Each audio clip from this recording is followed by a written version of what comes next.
कोई सा राज उठा के देखो, सब लोग इकट्ठे रह रहे थे।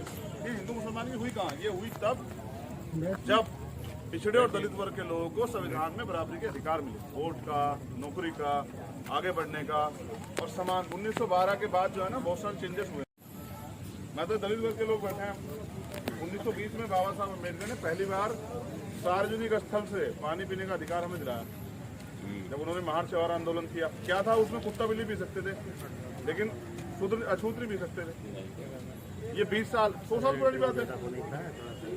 तो हमें जो कुछ मिला ना, इसलिए हम लोग बाबा साहब को करते हैं। लेकिन बाबा साहब को किसी कारणों से ना, सिर्फ बाबा साहब को लोगों ने सोचा कि तो एक जाति के हैं, जिन्होंने दलितों के लिए किया। लेकिन बाबा साहब अम्बेडकर ने पिछड़ों के लिए 340 में किया और 41-42 में दलितों के लिए किया, आदिवासियों के लिए किया। वो तो बड़ा भाई कहते थे, वो हमेशा ऊपर क्लास की बात कर रहे थे। लेकिन हमारे नेताओं ने सब बिगाड़ दिया अपने निजी स्वार्थ। मैं आपसे कह रहा हूँ, पढ़े लिखे लोगों, अगर अपने बारे में सोचोगे तो आपका व्यक्तिगत भला हो जाएगा, जैसे हम नेताओं का हो रहा है। सोसाइटी को क्या दे रहे हैं भाई? अगर हम आरक्षण लेते हैं, किसी ना किसी का हिस्सा तो लेते हैं अपने में से, या नहीं लेते? क्या दे रहे हैं उसे? हमारे लोगों ने तो ये नीयत पकड़ रखी है कि अगर कोई अपना आगे बढ़ रहा है, उसकी टांग खींचनी है। हमें दूसरे लोगों से सीख लेनी चाहिए। अगर हम सीख नहीं ले सकते तो हमें और जानवर में कोई ज्यादा फर्क नहीं है, ठीक है ना?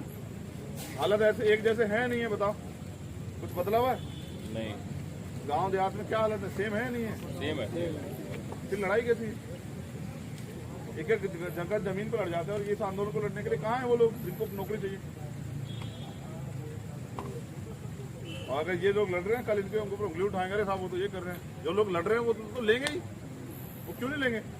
अब तुम लोग यहाँ हो, अपना समय खराब कर रहे हो, आंदोलन कर रहे हो, लाठियां खा रहे हो, परिवार को छोड़ के पड़े हो, तो तुम्हें अगर तुम आगे बढ़ोगे तो तकलीफ बहुत सारे लोगों को तो होगी। लेकिन उनकी चिंता मत करो, अपने काम पे ध्यान दो। इससे एक संदेश बनेगा, जैसे किसानों ने बना रखा ना, ये भी बनेगा कि भाई अपने हक के लिए लोग लड़ रहे। कल का फिर हमारा आंदोलन रहेगा। मैं बस अब लाइव कर लूँ है, मैं बता दूं कि हम लोग यहाँ हैं और यहाँ जो है ये युवा पीढ़ी जो है ना, वो कुछ फैसले करने के लिए बैठी है कि अब वो गुलामी नहीं सहेंगे। बताओ अच्छा, गुलामी पढ़े लिखे इंसान के लिए गलत है या नहीं है? बताओ। तो मैंने जो हमें साइंस ने पढ़ा ना, वही मैंने आपसे बताया। मैंने कुछ अपनी तरफ से नहीं बताया, तो मैंने बिल्कुल नहीं बताया। वही बताया जो आप लोगों ने और मैंने साइंस में पढ़ा किताबों में। अगर मेरा ब्लड ग्रुप AB पॉजिटिव है ना, तो आपको चढ़ नहीं सकता। 2 ब्लड ग्रुप ऐसे हैं जो चढ़ सकते हैं, जैसे O नेगेटिव और O पॉजिटिव, जो सर्वाहारी सर्वाग्राही हैं। वरना होता है A वाले के B वाला लग जाए, मर जाएगा, इन्फेक्शन हो जाएगा। तो इसलिए कह रहा हूँ, लिखे लोग ज्ञान को प्राप्त करें, ज्ञान लें और ज्ञान के बाद जो है ना फैसले लें। तथागत बुद्ध कहते थे कि आप भीड़ की मत सुनो। कोई भीड़ कहे ना बहुत सारी, ये बात मानो तो मत सुनो उनकी। कोई बहुत पढ़ा लिखा व्यक्ति का मत सुने, आप अपनी बुद्धि का प्रयोग करो। उन्होंने कहा आपको दीपक बाबा, अपना दीपक आप में बुद्धि है, आप पढ़े लिखे, आप में क्षमता है, आप अपने फैसले सुनो और जो आपको सही लगे उसको करो, ठीक है? अब मैं लाइव कर लूँ है यार, मुझे पानी पिलवा देना कोई। शिक्षक 69,000 शिक्षक भर्ती आरक्षण जो चल रहा है अभ्यर्थियों के लिए, इसके बारे में क्या बताएं? देखिए घोटाला हुआ है जी, और मेरे आसपास ना कई सौ बच्चे ये लेटे हुए हैं। ये खुशी से नहीं लेटे हुए, सबके परिवार हैं, सबके माँ बाप हैं, सबकी बहनें हैं, परिवार हैं। कुछ की शादियाँ भी हुई, उनके परिवार में छोटे छोटे बच्चे हैं। कुछ बहनें भी सुबह से यहाँ थी, उनके छोटे छोटे बच्चे हैं। 70 दिन हो गए इन्हें। और पिछड़ा वर्ग जो आयोग माननीय प्रधानमंत्री जी ने बनाया, उनकी ये रिपोर्ट है जांच करवाने के बाद कि भाई इस भर्ती में घोटाला हुआ है। तो जिन लोगों ने किया है उनके खिलाफ कार्रवाई की जाए, गंभीर कार्रवाई, और वंचित जो लोग रह गए हैं उनको जो है ना उनका लाभ दिया जाए, उनको नियुक्ति दी जाए। जब पिछड़े वर्ग आयोग ने कह दिया, फिर मुख्यमंत्री जो है उन्होंने भी कहा था 7 दिन निवारण हो जाए, क्यों नहीं हुआ? तो सरकार स्पष्ट है कि सरकार न्याय देना नहीं चाहती। और ये बच्चे जिन्होंने मेहनत की है, कंपटीशन पास किया, ये अपनी नौकरी चाहते हैं।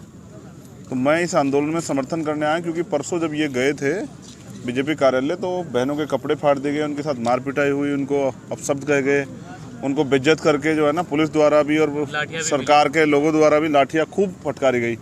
और ये वही सरकार है जो बहनों के लिए बड़ी बड़ी बातें करते हैं। ये वो देश है जहाँ माताओं बहनों को देवी कह के पूजा जाता है। उन्हीं देवियों के साथ आप ये कर रहे हो तो आपकी कथनी और करनी में कितना फर्क है।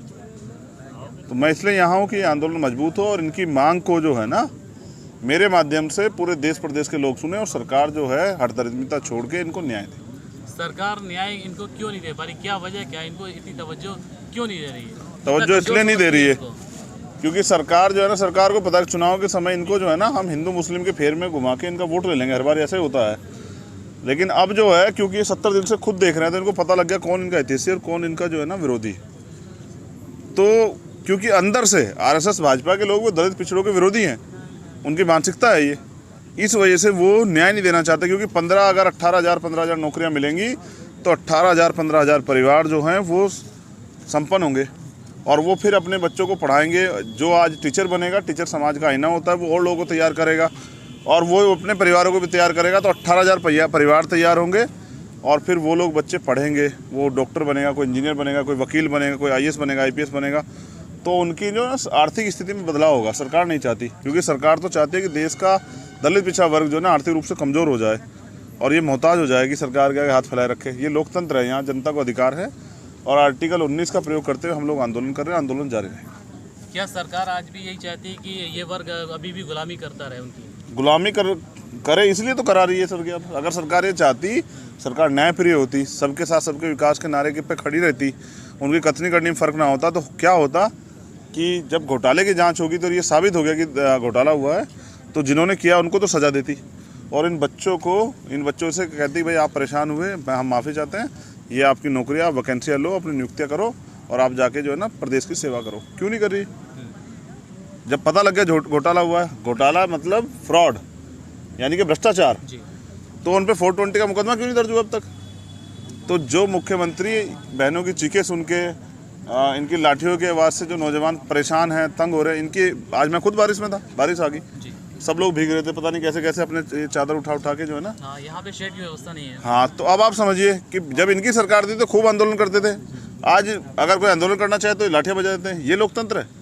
लोकतंत्र का मतलब तो ये होता है कि सत्ता को विपक्ष की भी सुननी पड़ती है और आम आदमी जिसको परेशानी उसकी भी सुननी पड़ती है। ये तो सुनना ही नहीं चाहते।